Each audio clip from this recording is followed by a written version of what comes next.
How did you get to New York City?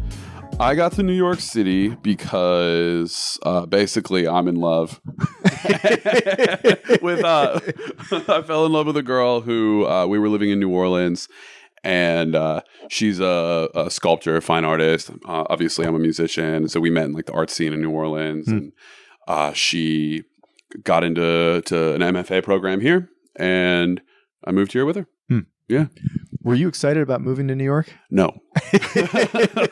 I had said previously, like, because I'd spent a summer here back in 2019, and I was like, I'm going to move to New York one day. But when the prospect actually came, I was like really dragging my feet. I found the city super intimidating. I was living as a street performer in New Orleans, which is a pretty sweet deal. And it's a much more affordable place, and much more fun. Like the atmosphere is just your average person in New Orleans is having more fun on an average day than in New York. I can guarantee you that. Basically any day of the year. And so definitely took an adjustment. I spent a year sort of going back and forth between the two cities, and then in 2023 I started living here more or less full time. So I've been here like almost 2 years full time. Were you happy in New Orleans? Were you having a good time too? Yeah, I was. I moved there. I was like obsessed with New Orleans before I moved there. Have you been? I have, yeah, but it's been a while. When did you go? I went right before the pandemic, February 2020. Oh, you didn't see me there, did you? I don't know. Not that I remember. On Bourbon? Yeah. I mean, I played it's on possible. Bourbon a lot. Okay, yeah. It's possible. It's certainly possible. It's certainly possible. So yeah, I mean, like I was I'm trying to think about how far back I should tell this story. Basically, I was in college at Ohio State. I'm from Ohio, and my spring break of my last year, I went to college in New Orleans. Or I went to vacation in New Orleans, and met a street band and saw that they were making money, and just saw how amazing the atmosphere of the city was. And I was just like, oh my God, this is such a better life than I could have possibly ever imagined. Like, I don't have to live with this rigidity and this conformity and this just like overwhelming sense of gray that is like the world around me. I can live in a colorful place where people talk to each other, where I can make a decent living without having to have a job. Sell your soul. Yeah, exactly. It was like amazing. So I was obsessed with it. I said senior. No, it was my junior year. So then I had another year. So that whole year, all I did was think about New Orleans every day. And so I moved there, and I was just like so happy to be there. And I just totally blossomed as a person and as an artist. I totally developed my act. I mean, if you saw me play 10 years ago versus what I do now, I mean, the whole thing has just developed so much. I mean, any artist would tell you that over the course of 10 years if they practice. And I'm getting like worked up. Calm down a little bit. I'm glad I didn't have that Celsius. I'd be like, I'd be talking your ear off.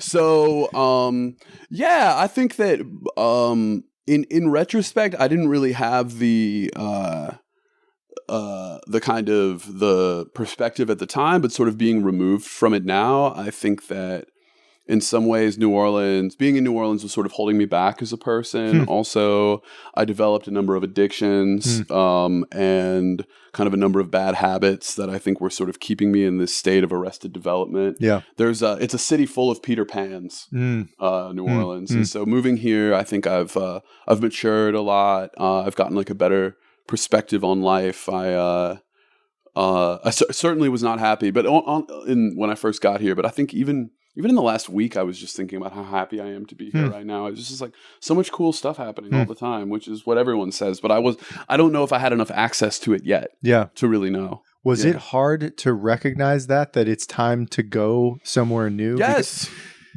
Yeah, it was super hard. I bet. I had it great. I would just wheel my bike with my gear out to Bourbon Street, no permit, no nothing, blast as loud as I want to, play for drunk tourists, go home. That was my life. Yeah. It was pretty good. I always got the impression in the few times I've been to New Orleans that it's basically a city full of people having a great time, but who are battling addictions themselves. Maybe not battling, they just The I'd say addictions they are enjoy part of them. the. They Yeah. enjoy them big time. Yeah, for sure. Yeah. For sure. Yeah. There was always a bumper sticker that I would pass by on my bike ride home, which as I have matured, I have become to appreciate much more, which is sin thrills until it kills. Yeah. You know? Yeah. And that was like, I think I heard someone in AA talk one time about how like addiction is first all fun, then it's fun plus consequences, and then it's all consequences. Interesting. You know, and so I think, you know, depending on where people are with their addictions. Yeah. But it is a place that absolutely encourages drinking on a mass scale. Yeah. I mean, you can drink in the street, which is great. I mean, it's part of what makes the city great. Yeah. But yeah, it encourages a lot of vices. Yeah. It does not make you feel bad about anything that you do, which is also really good because then you don't. I really unlearned a sense of shame that I had like grown up with and just so deeply internalized about like I need to be productive at all times in order to be like valuable, in order to feel good about myself. And I think there was like a lot of healing that happened, but then I got a little too loose. Yeah. You know, so now I'm coming back up, feeling more level. How did you know it was time for a change? You mean coming to New York? Yeah, well, coming to New York or just changing your lifestyle? Oh, God. Well, yeah, I mean, I was smoking weed like every day. Yeah. I was popping Adderalls very often. I mean, I'd say either between once a week and like every day of the week. And then I was also doing a little bit of Molly, a little bit of Coke, a little bit of mushrooms. I had a moment. I guess I told you when I came over that I had to stop taking Adderall. Yeah. I had a moment where I wouldn't say I blacked out, but I took so much over the course of the day that had I taken it all at once, it would have certainly killed me. Whoa. And I ended up in the hospital. I probably was fairly close to having a heart attack. And it wasn't like I was trying to hurt myself. I was just in this like mode of like, I just want to like, I was just literally all I was doing was cleaning my house. Whoa. And I just was like at it for so long. I was like running errands and stuff too. I was like getting ready to go on a vacation. And so I was just like, let me stay up another night. Like I stayed 2 nights up in a row. And then I just kind of had a panic attack, ended up in the hospital. And that was a moment where I had like a lot of clarity. And I'm like, well, like, what am I doing? Yeah. Like, what am I doing? Yeah. And so I stopped basically everything. I stopped drinking like the year afterwards, which was never really an issue. But drinking kind of opens the door to like other vices, you know, because it like lowers your guard. You're like, oh, yeah, sure. What's the, I'll pop a little Molly or something, you know. And so I've come to really just love sobriety and like love the state of being level and not really like sort of this kind of roller coaster brain of like flights of fancies and cravings and then feeling bad when I don't get that thing or only feeling good when I have that thing or like the crash that happens after. I'm much more aware of those things than I used to be. And I'm really valuing a sense of levelness in my life. It used to be that probably every single show that I did, which was hundreds and hundreds, possibly like 1,000 shows between 2016 and the pandemic, I probably did all of them high or close to all of them high. And since then, practically none. And the difference is huge. Also, really? My music is so much better. Really? Yes. Oh my God, it's so much better. I thought it would be so much worse. Yes. Because I was like, because all the musicians are, oh yeah, this is like, you know, it helps me tap into my like creative force. And I think that drugs can maybe provide a shortcut to a flow state, but it's not nearly as good of a flow state. It's like, what's a good example? Like something, it's like the focus that you might get from smoking a cigarette versus meditating or something. I don't know if you've ever smoked a cigarette, but I know you're talking about. Yeah, there's like, you know, you get the little it's nicotine, cleaner. way cleaner. Yeah. And so I think it's harder to access a flow state sober, but then when you're in it, you can really operate at a much higher level because you're not, your faculties aren't blocked in the same way. And so I think for a while it kind of was sort of difficult for me to tap into that creative force again because my music requires me to actively be in a flow state in order for it to be good, like at all. Because I don't have songs. So it's just everything's improvised. And if I'm in a good flow state, with the environment around me, with the people around me, then I can really create something that's interesting. But if I'm not, then it's a mediocre experience, I think, probably all around. Yeah. For me, for you, So yeah, I couldn't imagine playing a show in any way inebriated anymore. Like, I just don't think it would be good. Yeah. Talk to me about your music. Talk to me. I'd love to know about the music and also where in New York you like to perform. Yeah. So what, where have you seen me play? I saw you in the Union Square subway. Okay, great. In that massive transition place where everyone's going to the L train, to the 456, to the NQRW. Right. And I heard you bumping and it caught my attention and I took a picture. I'm like, one day I want to meet this guy. Fuck yeah. When was this? 2 months ago. Okay, cool. I think I had just started this and I put you on I had you in my notes for like a couple months before I reached out to you. Okay, cool. I think I remember exactly which show that was because I don't play there that often. I actually played there on Sunday. It's actually like a great networking spot. I'm sure. It's like great. Like this amazing artist who I love, like stopped and danced to my shit on Sunday. So about my music, I guess I'm a violinist. And I guess what I guess I'm a violinist. I don't know why I said that. So I'm a violinist, and I'm also kind of a live beat maker. And so the act is kind of me doing live looping, which is a method. The most prominent live looper right now is probably Mark Ribier. And are you familiar with him? I'm not. No. Are you not really? No. He was the guy during the pandemic who would like be in the bathrobe and would like make like funny songs on the fly. You didn't see him? I wasn't here then. Oh, he was just like famous on the internet. Oh, on the internet. Okay, gotcha. So basically, it's a technique where you have this device that can record things that you play live, and you can record for a certain snippet and then stop recording, and then it will repeat that snippet over and over and over again, and that can sync up with other snippets that you make. And then I also have a drum machine that I can get like proper percussion with, and the combination of those two things, I can get like a nice beat going. I have bass that I can do on my violin through a different effect. And so the kind of effect is sort of a moderately clubby beat with improvised violin over it. And the violin is stylistically mostly derived from Mediterranean and classical music with a little bit of like classic kind of Americana and like a dose of like psychedelic, like Pink Floyd, Grateful Dead, Jimi Hendrix, kind of like a dash of that. But so my dad's from Greece, so I grew up listening to Mediterranean music, and I have a love, like basically anything from Spanish to Greek to Turkish to Egyptian to Moroccan, like the whole Mediterranean region is like a huge hotbed of inspiration for me. And then I played classical music just as my violin training. So those are like the big two. And then grew up just listening to a lot of hip hop in high school, and so that's like a big basis. And then more recently, I've gotten into house music, so that's been incorporated as well. So that's sort of, it's the beats and the melodies, and that's kind of how it is. And it's all improvised and very reactive to the environment. And so I can do something that's like a crazy rager party or a more meditative thing where like everyone's sitting silently, and I can just sort of like adjust it to either one. So the music has evolved as you have evolved, it sounds like.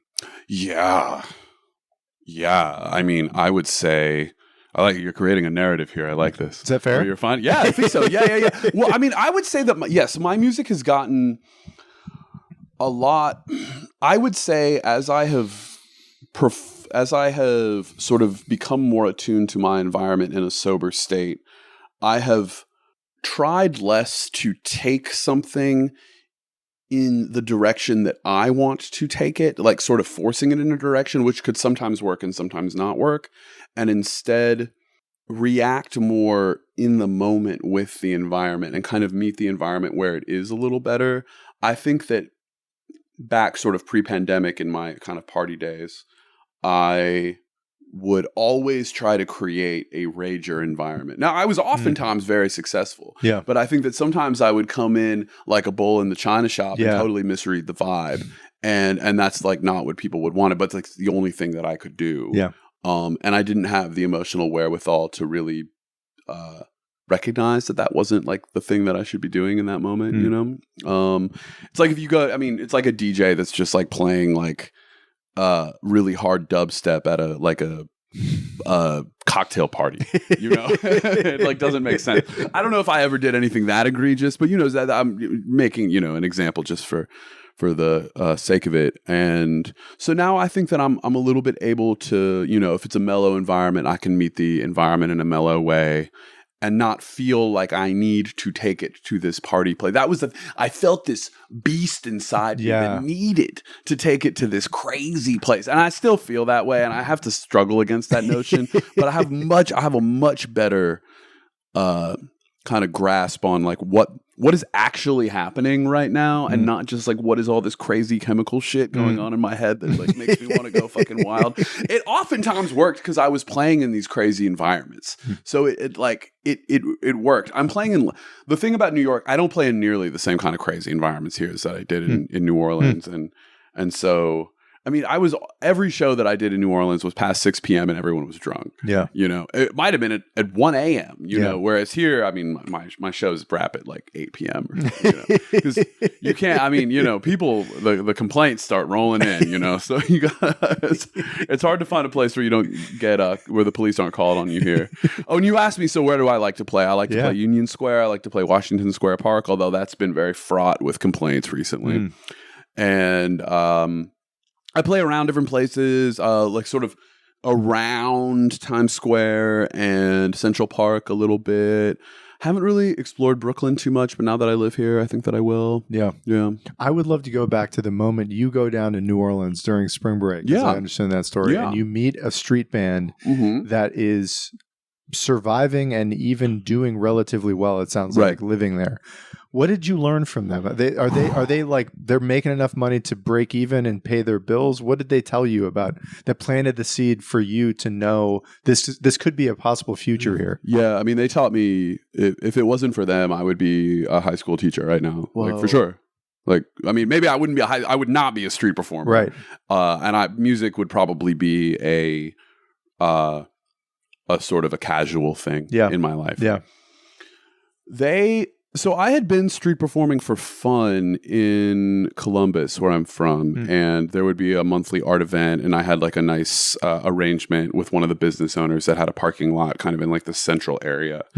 So we would do a couple really nice shows, and I loved it. I loved it. But I would go home after 2 hours with like $25 or something, because I would just have a hat out there. And what these guys did is they really just showed me a more systematic way to make money. And it's not like they invented it by any means. I mean, you know, people have been successful street performers long before they have, but there are real ways to stop the show for a second, solicit donations, have a couple funny lines that you say, we didn't have this at the time, but now, you know, I always have like a Venmo thing present. And there were just a lot of, also having the proper amplification, where to set up exactly, like, you know, you might find that like you might not make so much money on this part of the street, but if you move 25 feet to the left or something, it's just a more open environment or something. So they really taught me, and then also how to politic the corners with the different street performers, and like how to navigate that situation, because there's many street performers in New Orleans. I don't deal with that so much in New York. There's less street performers here, at least in my experience. And so there were just so many things that I just I would have been too intimidated and just have felt like it wasn't possible for me to do. And then they taught me about which gear to use, which kind of car battery with which kind of inverter. Could you use? I mean, now you could use AI to ask these questions, but it's not like this information was read. Like, I mean, if you knew what to search for, you could maybe find it. But me as like some ADD, you know, goofball, I wasn't like, I didn't really have like a can-do attitude where I was just like, oh yeah, I could make all this happen. So it was really, I mean, they taught me everything that I needed in order to have a shot. And then of course the rest was on me in terms of doing the shows and having the discipline to always go out there and stuff like that. Of all those tricks they shared with you. Yeah. Was there one that was the most advantageous for you to know? Whether was it stopping in the middle and formally asking? What worked? You have to stop and solicit donations. You just have to. Because otherwise people don't really, Americans are very generous tippers compared to the rest of the world culturally. But even still, no one really knows about, like, people haven't watched many street performances in their life. They don't really know that they're supposed to tip. And even if they do, they might not do it unless you, like, ask them to or tell them to. And so there's just a lot of different, like the guys that I was working with at the start, they had CDs for sale. I didn't have CDs at first. So I would just have to say, hey, I don't even remember what I used to say. Most of my lines I've stolen from other musicians. But let me think. So, I mean, my first kind of batch of lines would be, so I learned from a bucket drummer named Bunny who came from Las Vegas and for several months a year to New Orleans. And he used to train with breakdancers. And breakdancers are like the apex predators of the street performance community. They are like the absolute, they make the most money. They don't give a fuck who you are. They will, like, just set up right on you, at least in my experience of it. And they are profound. Like, their act is, if you watch every breakdance a show in the country, is almost exactly the same script, because it all started with these I think there was this one guy, I forget his name right now, but there was this guy that started, I believe, in Washington Square Park in the 80s as an acrobat, and he sort of developed this show that is now done all over the country by different breakdance troupes. And so my friend Bunny used to work with one of these breakdance troupes, and then kind of had like a whole litany of lines. And so one of them would be, folks, if you have any money, we would love if you could give a donation. If you don't have any money, don't worry about it. Pause. That being said, there's an ATM right over there. Stuff like that. Just like silly little lines to keep it light. And yeah, I mean, for some reason, none are really dawning on me right now. I think I've gone into more of a sincere kind of thing of like, hey, if you like the show, I'd really appreciate it if you give some money. I think my show has kind of gone into a more sincere direction lately, and so it feels a little weird if I'm just like suddenly cracking a joke. Yeah. But whatever it is, you have to stop and you have to ask for the money, and you have to have a tip bucket prominently displayed about halfway between you and the crowd. And if you're not doing that, you're leaving a lot of money on the table. Yeah. Yeah. And so is it really true to say that meeting those street performers in New Orleans who gave you all this information, they changed your life? Absolutely. Like, it was because of them that you felt the confidence that you could move down there after college? Completely. So you moved there right after Ohio State? Is that okay? Also, on the day of my graduation, and I didn't attend my graduation. I just flew down. Whoa. I just didn't even care. I was just like, I just want to go to New Orleans. And so the guys' names were Jonah, and Jonah played a sort of a souped-up African harp called a kora. And then there was Fernando, who was Brazilian, and he played drum set. And the two of them together were really outstanding, doing this kind of like mystical sounding music. Man, they never made it into the Burning Man scene, but they would have killed in the Burning Man scene. Yeah, they really would have. But yeah, I mean, thanks to Jonah and Fernando, they really just taught me everything. And so I moved down as soon as I graduated. I honestly should have moved down even sooner, looking back at it. But I mean, I guess I'm happy to have a degree. It hasn't really done anything for me other than appease my parents, but more so not even my parents, but more like my relatives, who like have absolutely no concept of what I'm doing. It's like, he has a degree. It's not like I'm like a college dropout, but yeah, I mean, they absolutely changed my life. They showed me what was possible. There was another violinist, a guy, YL, who was the first street performing violinist who I'd ever met, and he really showed me that you could do this on violin and be very successful. And so these guys were the ones that I really just held up as like, these are my sort of idols and the people that I want to be like. And until I'm like them, I'm going to just like struggle and grit and grind until I can get like that. And so it took a while for me to sort of develop an act that was strong enough, but I eventually got there. Was it pretty obvious right away when you got to New Orleans and started performing that you could make a living this way? Did you have to get another job? How did that go? No. Yeah. I haven't had a job since I started, which is amazing. That's incredible. Yeah. It's fucking awesome. Yeah. I started, I was super disciplined about it. I went down there and all I cared about was making money street performing. I made no attempt to make friends. Whoa. I didn't socialize like at all. So I spent like 6 weeks there as my first stint, and I subletted a house, and literally from 6 p.m. to 2 a.m. 5 nights a week, I would just be out there, and I was making pretty much off the bat like $1,000 a week or so. Wow. Yeah. It was cool, but I mean, it took time. I mean, it really. I don't know how. Might ask you to cut this later, but like I can make that type of money much faster now, than I used to. Yeah, this is like a whole secret that you can actually make quite a bit of money street performing. But yeah, I really might have to ask you to cut this. But yeah, so I mean, but it was, I mean, it would be like. I mean, I don't know, $25, $30 an hour sometimes. And, but I would just like, I just did it and did it and did it and did it. And I just had this crazy drive at the beginning. And, that really fueled me to just develop the act and just get into a routine of doing it. And, yeah, I mean, I don't know how many thousand hours. I don't know if it's 10,000 hours, but it's certainly a lot that I've done this now, maybe 5,000. I don't know. Actually, I don't know. I may be curious to figure out how close am I to my 10,000 hours now. Yeah. The experience of actually doing the thing, of doing however many thousands of hours that you did.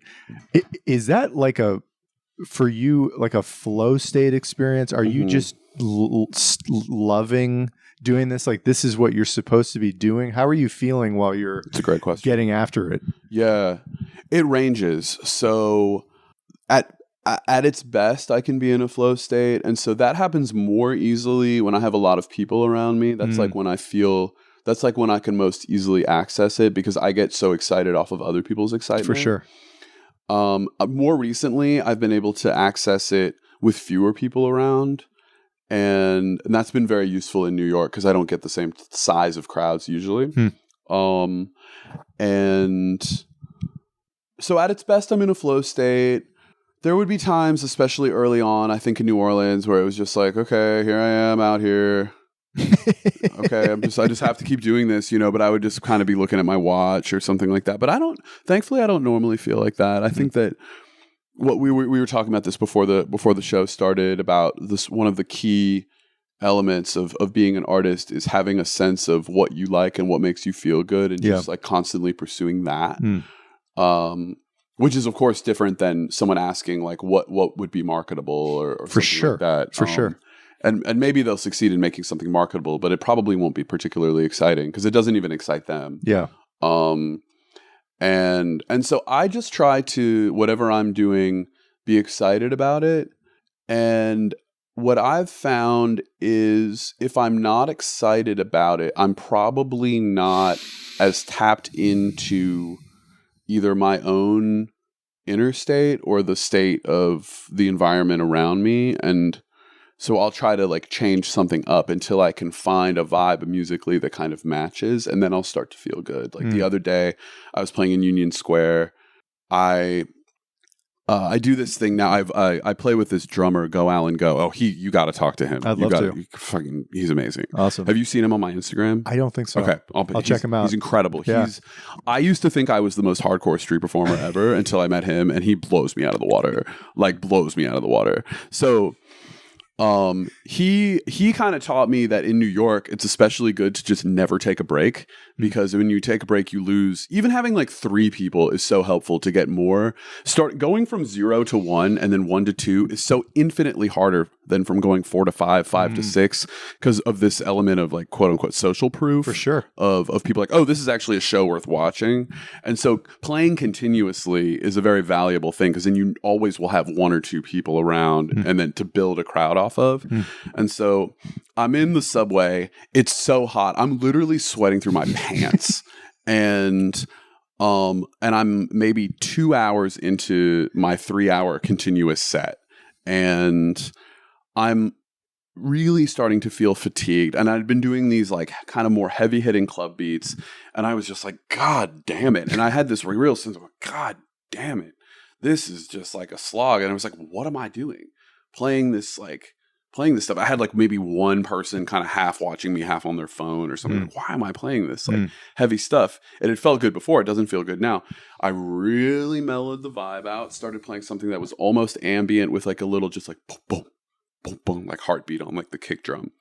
And I started feeling so much better, like so much more relaxed. And then suddenly I had a crowd, you know, and it was just because my music matched my energy, and then I could project something that was more aligned, and then people tapped into that, and then they started watching me. And then it was a good show from then on out. But there was a maybe 10-minute period where I was just like, you know, and I didn't know, like I was just like, I gotta keep pushing harder or something. And then I was like, no. So this is like, I do have this like beast inside me that just wants to rage constantly, you know. And so, but then that's not always the answer though. So this is like it was a very valuable lesson of like, okay, it's fine to slow down. And when I do, in fact, people are resonating with this still, you know? So I don't even know what you asked. What did you ask? Well, what I want to ask is about because it sounds like you started doing this in Columbus initially. Yeah. Very part-time. Very like part-time. Once a month. What was it about the act of doing street performances that so resonated with you? Obviously, like it sounds like you just had a shitload of energy, and that creating that in a public space was probably cathartic in some way. But what was the drive to even start doing this? Did you see somebody else do it and think, God, that would be fun? Oh, that's interesting. Why did I start doing it? I don't even know. I think that I must have seen, I definitely remember a lot of the street performances that I saw as a child growing up. I might remember like almost every good street performance that I saw growing up. And there was something that I found like so kind of like that notion is like very romantic, that you could just like with nothing, you could just create a show. Like you don't need what society says you need for a show. Like you can just create a show in a place that otherwise wouldn't have one. And so I think I've always, despite growing up comfortably upper middle class, I've had a very like kind of anti-authoritarian, anti-institutional streak to me. And the idea of, I mean, I just had this huge amount of dread as a teenager and in college about getting a job and having to just do that my whole life. I felt awful about it. You probably felt, I mean, it seems like you're fucking killing it, man. You're like, you're like spending all day talking to people. This is awesome. And you did this for 10 years. So this is like, how did this feel? Hold on, quick aside. How did it feel like, did you like, obviously working for tech seems like it's like a way cooler situation than working like a standard corporate job. However, it's still a highly regimented thing. So like at what point, was there a point where you were just like, this is enough? I can't even, my soul can't handle this anymore? Or? Yes, I think especially, I love startups. I actually think they're awesome. Particularly because if you're in a small team, you know everybody. It's like being in a band. Totally. And if you're all committed and you have something great, it can be a terrific experience. Right. I didn't know this at the time, but what the last startup really would eventually afford me, because I've never been into stuff. I never wanted cars. I never wanted clothes. This apartment is the nicest thing I have. And this is a minimal apartment. I mean, this is... Yeah. It's not like your apartment's filled with stuff. No. I like a minimalist lifestyle. Yeah. What I think I found over time was what I really want to own is my time. Yep. So that I can do things that I think are interesting. So if I would have, the startup I worked at got bought by a much bigger corporate international software company. And that's when things start to change, right? It was awesome for the first couple years. And then I was forced into a role I didn't want. Right. And I think I could just tell personally, if this were my life, I think you were alluding to this earlier, I would become an alcoholic and an asshole. Fuck, yeah. Life's hard enough as it is in a lot of ways. Yeah. And I think adding on top, and this, it's a very privileged position to even talk this way because most people are just desperate for money and a job. But you can talk this way, I just think it would have been, it's not ideal. It's not an ideal way for most people, I think, to live. And I've always been interested in how other people, even if they're in the minority, even if I don't even know somebody who's living that way, how did they make it work? Right. How are thriving people living? Yeah, I think that's often what I like, really thriving. Not they say they love their job while they're also drinking 6 nights a week. Right. Like you can just tell being around them, like this is an energetic, happy, positive, optimistic person. They're just tapped into something that most people aren't, unfortunately. So that, to me, that's always been sort of the North Star as I've gotten older, is like wanting to orient my life towards that. And I don't think personally I can live that way without work that really matters to me. Oh, totally. I think you can probably understand that. Or even if you have like work that matters to you, I find that if you have too much of it, then it can also, it's like that thing like all work and no play, like Jack a dull boy or something like that. Yeah. What I find, I'm lucky enough to be in a position where like my friends who have all sort of taken a more traditional route don't really have, at least to my knowledge, crippling addictions or anything. But what I notice in them, especially the men, is kind of more of a numbness that's kind of taking over, where it's beginning harder and harder to have a kind of an excitement that has any kind of emotional, or a conversation that has any kind of like emotional variance, whether it's excitement or anything. Yeah. And I think that's just a way to deal with the constantly having to be in a state of self-denial. Yeah. Of not allowing yourself to do the things that feel good. Yeah. I feel like, I don't know, the people that I know that have it, like they have like a job that like maybe is quite demanding, but it's within set hours, and then they can do their thing outside of that. Were you like, when you were really in it, like how many hours a week were you working?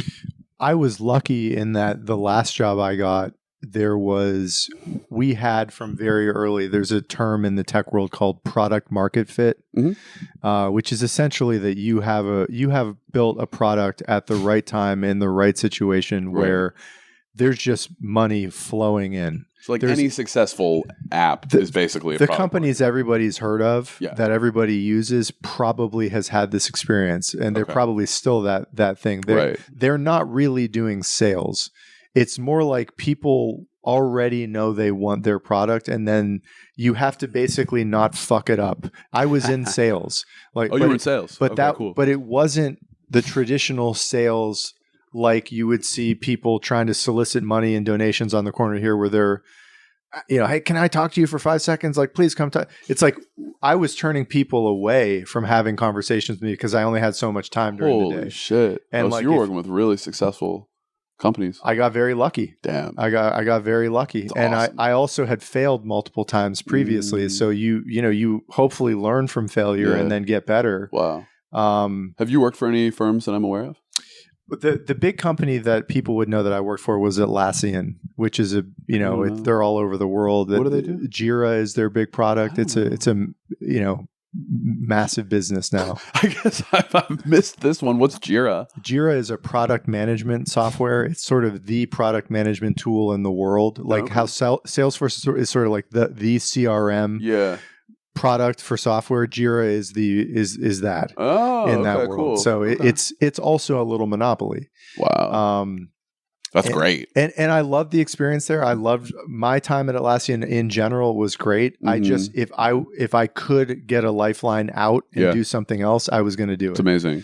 So I've never regretted it. Fuck yeah. So I guess to take please, it was a nice digression. But yeah, dude, I mean, I feel like so many people feel this way about like their lives. They have sacrificed a desire for adventure and magic to the man, basically. Yeah. You know, and even with a very nice paycheck or something attached to it, there's still this feeling of like, oh, I'm not doing what I want. And I guess what appeals to me, or what appealed to me about street performing immediately, even before I was making money off of it, was there was a sense of a real delightful spontaneity that you don't even get at a show, like a proper show, because you know that when you go, it's going to start at 8:30 and it's going to go till 10:30, and the band is going to stand here, here, and here, and I'm going to stand here, and all this stuff. And I mean, I love I'm not disparaging concerts. I mean, they're amazing. It's one of the coolest things you can do is go to a concert. But there's still a sense of control to them. Yeah. And to do something where you don't even, like, there's no even guarantee that a show is going to happen. But the fact that it does, and then you have all of these people who weren't expecting a show, who are all sort of joined together in this collective joy with you, is so powerful, especially, if they're of different backgrounds and different ages, and suddenly they're all in communion with one another. The thing about shows is they usually appeal to like one demographic. I think like it's very notable that Taylor Swift is appealing to multiple generations. But usually I find that it's like you go to most shows that I go to are the other people that are there are white people in their mid-30s who are like bohemian in some way. Like I'm just like, it's because that's my demographic, and or like bohemian adjacent. Yes. And so like rarely am I at a show where it's not like that. Yeah. And so there's a real delightful spontaneity that you can have in a street show. And just like the feeling that you're like getting away with something, I think is really nice. Like, it's just like, oh yeah, this is like, there was like literally nothing here before. And like, we're making this happen. We're like taking back something. I think like our lives are so tightly controlled and so much. God, have you like been to like South America? Not really. No. Have you been to, trying to think. I don't know the other, like, so let me just get to the point. I've been to maybe 8 or 9 different South American, Latin American countries, and the atmosphere on the streets is just so much more charged with joy.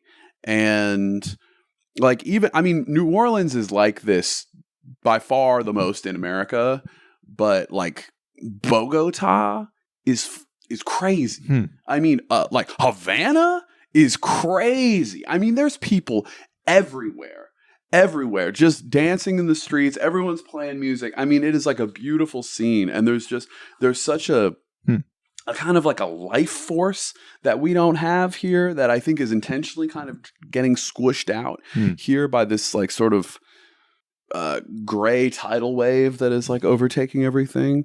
That just having some music in the street is just such a nice thing. Bottom line. So well put.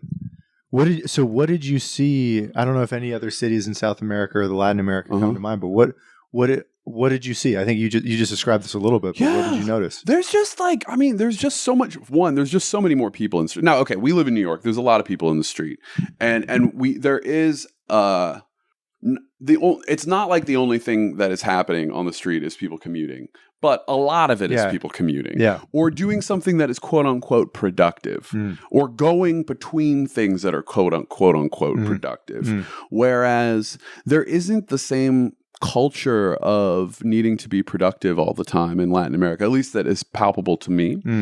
And so people are completely fine and in fact sort of want to be in public having a great time.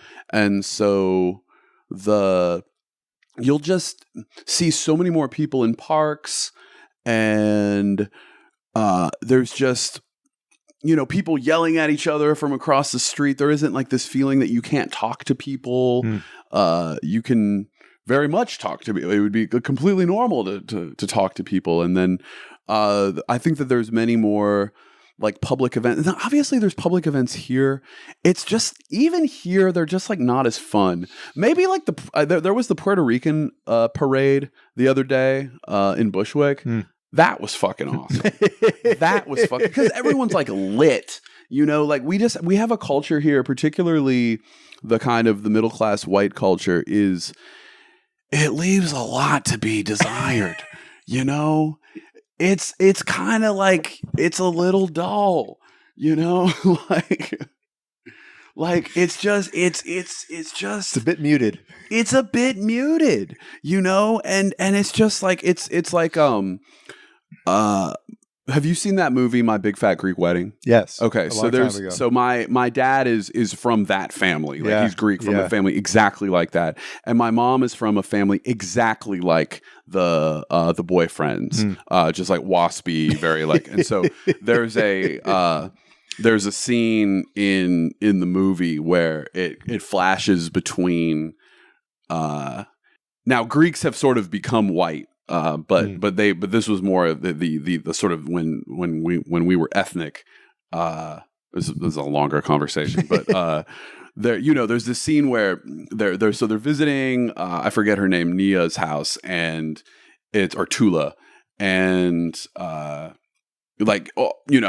everyone's like yelling at each other. There's just, the volume is like very loud, and there's just a lot of exuberance. People are yelling at each other in the kitchen. People are, popping bottles. They're, yelling things out as they dance. There's a big dance circle, and then cut to the Waspy family, and people are just sitting on either side of the couch, saying nothing in the living room. And it's a much small, it's only the mother and the father and the two of them versus the Greek family, which is like entirely, and so there's just a lot less energy in our demographic than there are, I think, in other parts of the world, and even other ethnic groups here in New York, So anyway, I think that we have a lot to learn from them. Yeah. Is all I'm saying. And so I'm trying to, I don't know. I love it. Yeah. Yeah, that makes sense. Yeah. So you fall in love. I fall in love. She's from New York, or she's moving to New York? So she moved around a lot as a kid. Okay. Her family kind of settled in upstate New York when she was maybe 8 or 9. So she's more or less from like the Albany area, you could say. And then moved to New Orleans after college to sort of join the art scene, as did I. But yeah, so that's. What did you know about the New York? I mean, I assume you're trying to take your talents that you've been honing, just the joy of doing your work to New York. What did you know about the New York street scene? Yeah, so I'd mentioned that I had been up here for 2 months in the summer of 2019. Yeah. And I'm so glad that I did, because I really feel like I learned a lot there that I just sort of parlayed into what I do now. And so I kind of knew the general landscape of, Union Square, Times Square, just those areas. And so I had some sense of what to do. In New Orleans, there's really very few places to play, whereas here, theoretically, there's like an infinite amount of places, and so that was quite intimidating in a way. I find one of the big differences, and just talking about like the average person in New Orleans is having more fun. They're much more inclined to stop for a street performer in New Orleans. Oh yeah, yeah, I'm sure. Oh, yeah. And also the areas where the street performance is happening, it's mostly tourists. Or it's New Orleanians who are there to party. And so, whereas when I play in Union Square, it's 90% commuters. Yeah. So very different energy. way harder to get people to stop. I would say that in part my act has improved a lot just because it's had to. Interesting. Because I had to be able to lock in with a level of focus continuously in order to even get people to stop at all. So I knew that was going to be a challenge, and I really resented my girlfriend for making me move to a place where it was going to be harder. I was like, man, fuck this. Like I'm in the Big Easy. I got why do I have to go? Why do I have to go and have to work so much harder in this more expensive place? Making less money. It took me a while to make as good money as I was making in New Orleans, in New York, just because. It's just harder to get people to stop. Yeah. What have you learned about where are the most advantageous places to be in the time of day to play? I can't give away that information. Next question. Trade secrets. Trade secrets, buddy. Honestly, different people would tell you different things. I tend to play more in the afternoon, evening. That's just how I'm oriented. Yeah. Has it gotten to the point where you feel like financially, I think you just mentioned that you got to a point where you were making as much as you were in New Orleans. Are you feeling more comfortable in New York financially, that you've kind of cracked that nut and learned how to do this here? Yeah, definitely. I find I'm making more money now than I did in New Orleans, but obviously things are more expensive here. So probably my quality of life is probably about the same. Is that right? As it was there. Yeah. Obviously rent's a lot higher, but yeah, it feels comfortable. The other thing that I haven't mentioned is I get so many more private events. You do in New York. Oh yeah. I'm doing several a month, and so the pay on that is quite good. Yeah, and that's there's just a massive private events scene. Yeah, in New York, and the way that. There is to a degree in New Orleans, but I was such an anomaly in New Orleans that very few people would book me because people really want the traditional New Orleans music in New Orleans. New Orleans is all about New Orleans music. Yeah. And I'm a bit inspired by New Orleans music and have a bit of that spirit in what I do, but I'm not doing New Orleans music. Yeah. And so the occasional person would book me, kind of more of a Burning Man scene person, but here, I've been booked for galas. I did like an après-ski event. I do, kind of Burning Man parties. I just do like random birthday parties. I did a kink party. That's so cool. It was all, it's a lot more possibilities for things here. Yeah. Did you know any street performers when you moved here? No, but my second day, I met my current bandmate, who is amazing. So this guy Go Alan Go, who I was telling you about, he so my brother actually was kind of playing A&R. So my brother, he doesn't do this anymore, but he was a typewriter poet, which is another street performance kind of category. So you maybe have seen this. It's people do this in Washington Square Park, where they have a table and a typewriter, and you can go up to them and give them a topic, and within 5 or 10 minutes they'll give you a whole poem that they wrote on the spot about your topic, and then they'll usually give it to you physically because they wrote it on a typewriter, and then you give them whatever you think it's worth. So that could be between $1 and $100, So my brother and I were living together in New Orleans for a couple years, both as street performers. And one summer he came to New York working every day in Washington Square Park. And he was like, hey, there's this drummer, Go Alan Go, who I think you would super jive with. He has this great energy. He's super talented. He gets people really excited. He even has people chanting his name, and so when I was like, oh, that's awesome. So I checked out his Instagram. I was like, oh, this guy looks really cool. And so literally like my second day, I think we moved everything into the apartment, and like literally the next day I went down to Washington Square Park to say what's up to my brother, and then also to see if Alan was playing, and he was. And I walked up to him and introduced myself, and we played together for all of 10 minutes or something. And it went well, and then we just slowly started playing together all the time. And now we play about half the time I play alone, and then half the time with him. And that's like, he's like my best friend in the city. Wow. You know, I mean, incredible musician. Just even beyond drumming, I mean, he's an incredible producer, multi-instrumentalist. Just, you know, does a lot of stuff with other bands as well. And I'm just so lucky that I found him immediately. Like, that's so crazy. I'm just like unbelievably lucky that this worked out so well. Yeah. So yeah, and I mean, he's introduced me to a few people. So there's like a contingent of drummers that all play around Times Square that I'm friends with due to him. And there's like a small scene of performer. By small scene, I mean there's like literally 3 other people that perform in like Union Square and Washington Square Park that like we're friends with. But yeah, by and large, I think it's very hard to be a street performer in New York City. Yeah. And probably as hard as it's ever been, you know, because it's just the cost of living is so high, and it's hard to get people to stop and watch you. So unless you have a very strong act, you're just not going to last. And I was talking about this with this guy Morph. He's an Australian guitar player who sings and is like absolutely dazzling, and another street performer, and he's performed all over the world. And we were just talking about this, like, why aren't there more people out here? But I really think it's because there just isn't. It's just really hard, you know. And it's. I could not imagine learning to street perform here. Like, New Orleans was hard enough, yeah, you know. And that's the people were very willing to stop there and watch, but.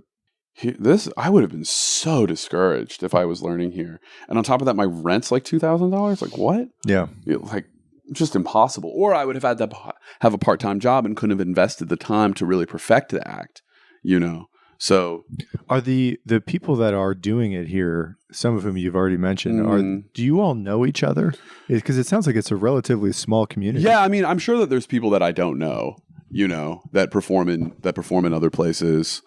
I would say I am actively in communication with like other than Alan, 1, 2, 3, 4 other, I think 4 other street performers. And then there's like a few others that I would like wave to or something like that. That's just the musicians. Well, no, one of them's a dancer. Yeah, man, I don't know. It's weird. Like, you know, there's just not that many. Now, okay, are there other? Yeah, I'm sure there's other people. I know. I once communicated online with a guy that performs on the West Side. Sometimes I randomly see like a rapper here or there who I'll like stop and talk to. Oh, and then there's the scene of people. Okay, I'm friends with the people that do it above ground. There's the whole underground system, which is actually, do you know that this is like systemically regulated by the MTA, the subway performers? No. Yeah. So it's called Music Under New York. And so almost any time that you see a performer in the subway, they are there on the MTA schedule. And so there's an audition once. You're looking at me like I'm crazy. I did not know that. Yeah. So especially if they have some kind of sign, it's a prominent pink sign, and you can look for this now. Then when you see it, so if they have a large pink sign with their name on it, what that means is that they have auditioned for this program. We're part of this program too. We just don't really participate in it.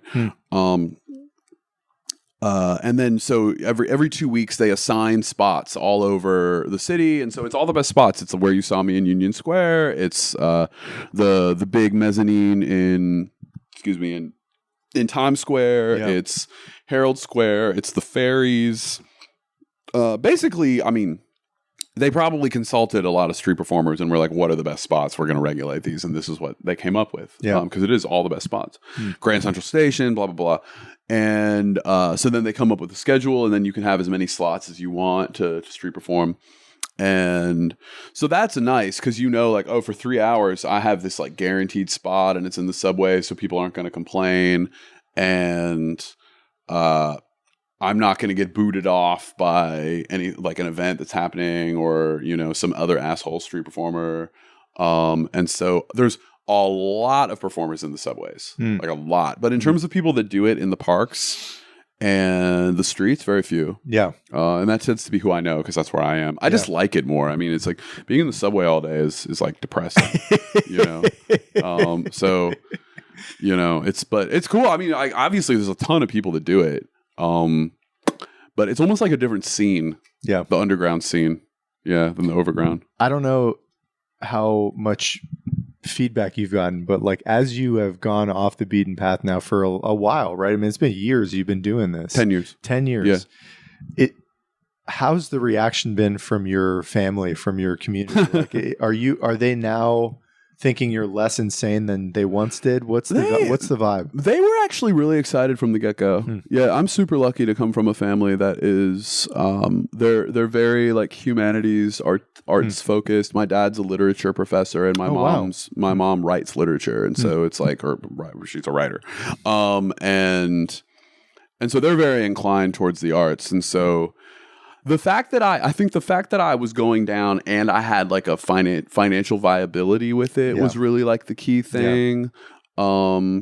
If I was doing this all the time and then was, I don't know, delivering pizzas or something, then they might have had more cause for concern. But you know, I mean, I'm making decent money. You know, it's not. I'm not struggling by any means. So I think. I mean, it's just like pretty normal now to them that I do this, you know, and the fact that my brother did it, you know, and was also pretty successful at it. He's in a PhD program now, so he's going in another direction. Okay. But it wasn't his passion the way that it is for me. But yeah, I mean, it's I think everyone has always thought it was like really cool. Yeah, you know. Yeah. Luckily, I mean, because if I was from a more traditional family, a more conservative family. I succumb very easily to familial pressure, so I don't think that this would have happened. Yeah, you know, and yeah, I consider myself really lucky for that. All things being equal, if your girlfriend weren't here, what if she weren't here? If she weren't in New York, okay. What's the best city in your mind for street performers? In your knowledge of the scene, I guess New Orleans. New Orleans would be the best, probably. Yeah, because it's you have a lot of, I mean, it's basically warm weather all the time, and the cost of living is lower, although it's a lot higher than it used to be. And like when I moved there, I was paying $350 in rent. Yeah, you know, I forgot that rent was due. It would just be like, oh, I have to pay rent tomorrow. Let me just go out and make rent really quick. You know, like it was like that. You know, it was just like it was. Rent was not even a part of my calculus for years. You know, and so. Yeah, God, things have like doubled in price at least. God, it's miserable. But yeah, I mean, I think New Orleans is still really the place to go because people are still, people go on vacation there with money to spend, you know? And so it's not like here where everyone's like, I mean, you can get very generous tips in New York in the way that you wouldn't in New Orleans, but it's just, and the ability to create a party, I think, also makes people tip more because they had so much fun. Yeah. You know, and so, yeah, I mean, I would say New Orleans. I don't know. I mean, it used to be the big four were New York, New Orleans, Boston, and San Francisco. And then everywhere else was maybe Nashville. I don't know. I mean, I haven't done it. Like, you know, I know some people that do it in LA. That's really weird to me. You know, the thought of doing it in LA. I've met a couple people that do it in San Francisco. How about Berlin? Right, you spent some time over there. Oh, Berlin was amazing. Yeah. Oh, yeah. So are you ranking New Orleans globally? Like that's the top city in the world? It's not like it's not like I've traveled the world street performing. Now I know people that have traveled the world street performing, and they said New Orleans was the best. No kidding. So I'm more going off of what they said. I know. I don't know that many. I know two different people that have traveled the world and settled in New Orleans, and actually maybe more than that. Yeah, yeah. I think it's just the other thing is like, okay, Berlin's amazing and more affordable than New York, but like Europeans do not tip like Americans do. There's just not the same culture. We tip. Yeah, we're just used to tipping. Yeah. You know. Man, those iPads are cranking out tips these days. You know, and so like it's. Like for me, like I may have gotten tipped a 20 once in my summer in Berlin last summer, and here it's a daily thing, you know, at least a few, you know. So it's Yeah, it just doesn't happen in the same way there. It's so fucking fun though in Berlin. They have this incredible park. And for me personally, I feel super at home in the scene in Berlin because it's a lot of artists like me that are kind of doing live improvised electronic music. To me, it was like heaven. Like I was just like couldn't believe that there's this massive park where all of these people come to just dance to street performance and it's all live improvised electronic music. I was like, what is this? This is like my personal paradise. I couldn't believe it. I really couldn't believe it. Have you been to Berlin? I have. I'm actually thinking about going next month. That's partly why I was asking. Oh, dude. Oh, wait. Where's the place to go? Mauer Park. On Sundays. Okay. Any other day of the week, it doesn't happen. It happens on Sundays because there's a huge flea market that also happens at the same time. And so there's a lot more people there than there are typically. And then there's just this incredible rotation of buskers, street performers that come through. And when was the last time you were there? It's been a while. Before the pandemic. I think it's been 6-7 years. Okay, cool. It's been a while. What are you doing there? Just for fun? Just for fun. My older brother is in Amsterdam. So I have a reason to end the trip there. And I'm thinking about doing like a little starting in like Warsaw and heading west. I've always wanted to go there. Wow. Which not a lot of Americans go. And I do enjoy going to places where there's a little bit off the beaten track. Exactly. Yeah. Wait, so what is I've heard that Eastern Europe, like Poland, is like really cool right now. Yeah. But I haven't been. Have you been to Eastern Europe at all? I haven't been, but I've met people recently. It's weird. I don't know if this ever happens to you, but like I've just met randomly a few Polish people recently. Oh, cool. While this idea has already been in percolating. My mind. And I don't know if I'm just like reading into it, but it just seems sort of fortuitous, I guess, for me. You're manifesting Poland. Yeah. That's cool. Yeah. But I mean, I've heard that it's just like it's kind of a little bit of like a Berlin energy in Warsaw, and that like there's a lot of abandoned buildings that people are like turning into like underground clubs and stuff like that. And there's a sort of like a freedom there at the moment that is like very exciting. Yeah. Is that what you've heard? That's what I've heard. Fuck yeah. And I think it's cheaper. Fuck yeah. It's inexpensive. Cheaper. So it's good for artists. Well, that's the problem, man, is it's like I feel like New York is just inherently so much less interesting than even when I was here in 2019, I felt it was more interesting than it is now in terms of the types of people I would like randomly meet, because you can't afford to be interesting anymore. Yeah. It's too fucking expensive. You got to spend all your time working. Yeah. And it's just like, and then interesting people breed interesting people. So there's just not as much inspiration to go around as there used to be. Like, when I was here in 2019, I just felt like there was more. I don't know, man. To me, it's also like the crowds you were talking about, where if you're not around people that are doing their own thing, people feel less permission to do it. Like the second and third and fourth person. You said it was the hardest to get the first couple. The first and second person are the hardest. Absolutely. Yeah. Yeah. Totally. Have you ever thought, I want to ask a couple more things before we wind this down. Yeah, sure. You used a phrase earlier I really like, which is the gray wave of the impending blah of working life that most people, frankly, are living in. Yeah, absolutely. Have you ever thought who you would be at this point if you hadn't met those people in New Orleans, and what your life might look like or be like? Yeah, I mean, I was getting an education degree. Probably would be a social studies teacher, or maybe I would have transitioned to teaching violin or something like that. And I think that I probably would have stayed in Columbus, Ohio. I wouldn't have had really a reason to move. And so I actually have a very conflicted sort of relationship with my own like bohemianism. And so I think that I would have felt like very like, oh God, this is like so dull. Like this, like the whole gray wave thing that I was talking about. On the other hand, I feel a real sense of sadness and loss that I'm not around my family and the people that I grew up with. And I'm around a bunch of people that are also in that same position because they also moved, and they seem to not have the same kind of interest in family and their people they grew up with as I do. But I think that, I would have, the positives of staying would be that I would really have a sense of rooted belonging that I don't feel here. I live probably on balance a much more exciting life than a lot of people do, but a much less kind of rooted life filled with loved ones and like people that I just know. Yeah. And that's kind of a lot of artists are in that position. Yeah. Or a lot of people that move for a job are in that position. Yeah. Where are you from again? I'm from Erie, Pennsylvania. Yes. Yeah. Oh, wait, you're from Erie? I'm from Erie. I'm basically from Ohio. I mean, Why? that's right on the Ohio border. Wait. I know it. Wait, yeah. Oh, I know something I liked about you. Wait, what? But then why is your thing Durham?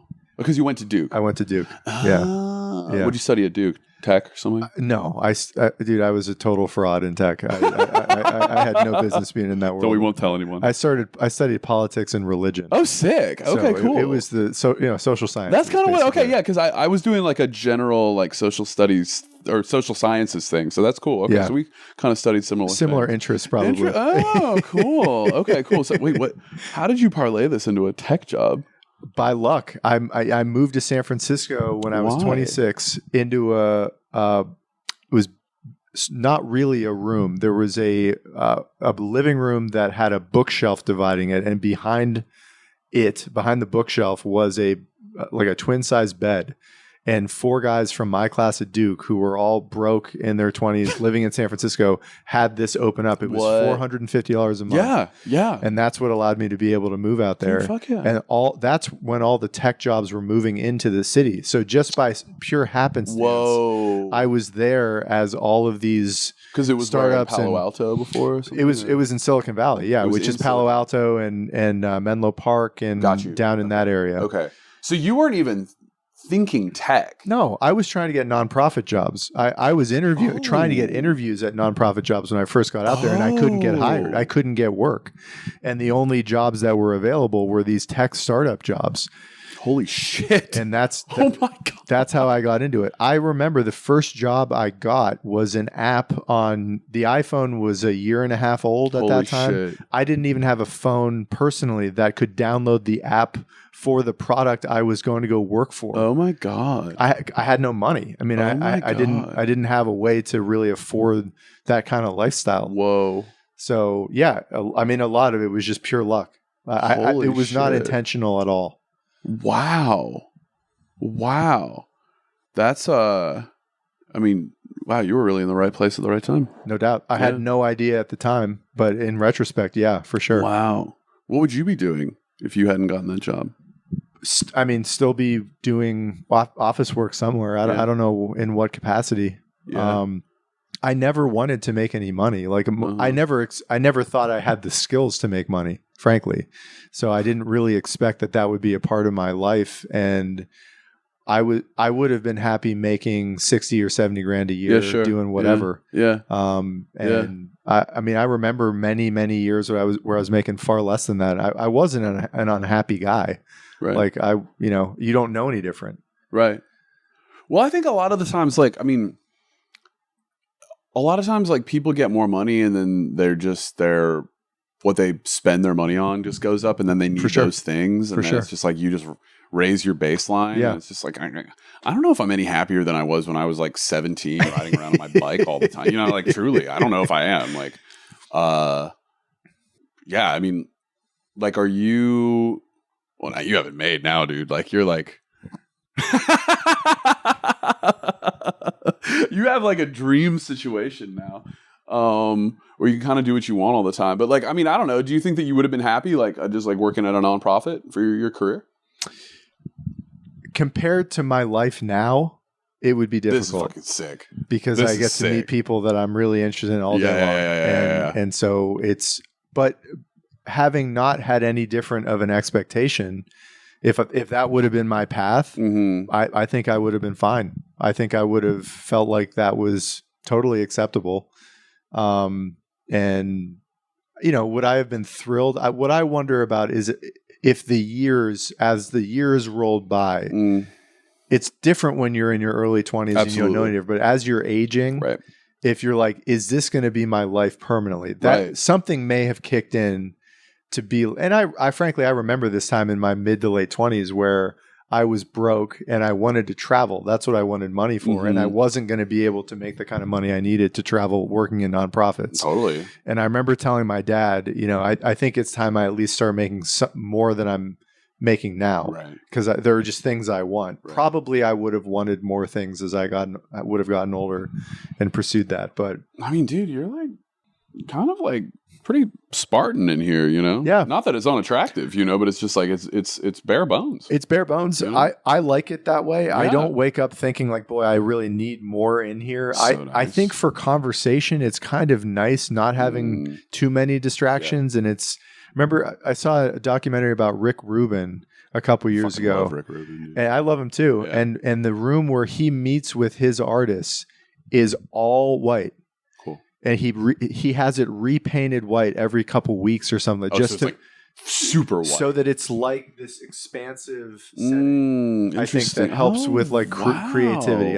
That's my read on why he did that. Wow, yeah. My one of the struggles. My girlfriend is extremely stuff oriented and very very maximalist in her decoration. So we have a very beautifully decorated apartment. And I mean, her art is like an expression of this as well. But like me as like an ADD person, I really struggle with clutter. This is one of my big my apartment would probably look more like this. My apartment looks nothing like this, but it's all on account of her. I'm very lucky. I mean, I'm surrounded by beautiful things, Yeah. It's sort of, I think it does clutter my mind. All right. Last question I want to ask you is, and I try to ask this of every guest when I can remember it, is about how you think about success. Not that this is necessarily about any sort of success outside of you just really enjoying what you do and surviving doing it. But how do you think about that word as it pertains to your life, your work? What does it mean to you right now to be successful? It's a great question. Thank you. Yeah. I think that I have a perspective on this in part because I'm making a full-time living. And so maybe if I wasn't making a full-time living, that would be part of my feeling of what would be success or not. But really, success for me is playing shows that feel meaningful and good and powerful and deep and intimate and ecstatic and filled with joy. As long as I'm doing that on a regular basis, I'm great. And I'm making a living, I'm great. That could be for 10 people on a street corner. It could be I'm playing for like 1,000 people in Saint-Tropez in like 2 weeks. It could be there, It could just, I mean, it's just like, it really, it's what I was saying at the beginning of like just being an artist and following what makes you feel good. As long as I'm feeling good, that's all that. The people like I really am so annoyed when people seem like genuinely really about career metrics when they are in the arts. Like if someone like, okay, would I be thrilled? Of course. Okay, I would be thrilled to win a Grammy. Of course, I'd be thrilled to win a Grammy. But like if that's like your goal is to win a Grammy, that doesn't make any sense to me. Yeah. That would be a nice, thrilling sense of validation. Of course, it would probably go to my head, all this, but the people that want, or they want a certain amount of streams on Spotify, or they want a certain amount of followers, or they want to work with this artist or that artist because they're big or something like that. To me, it's just if the success is not rooted in you achieving your vision and whatever internal experience you have getting expressed outward in a way that feels the most fulfilling possible, then I don't identify with that. And I think that for me, it's just success as an artist, I think, should be internally found primarily, for sure. That's all I got to say, man. That's a great way to end. Yeah. Dude, thank you so much for doing this. It's fucking awesome to meet you, man. Fucking yeah, likewise, dude. Likewise.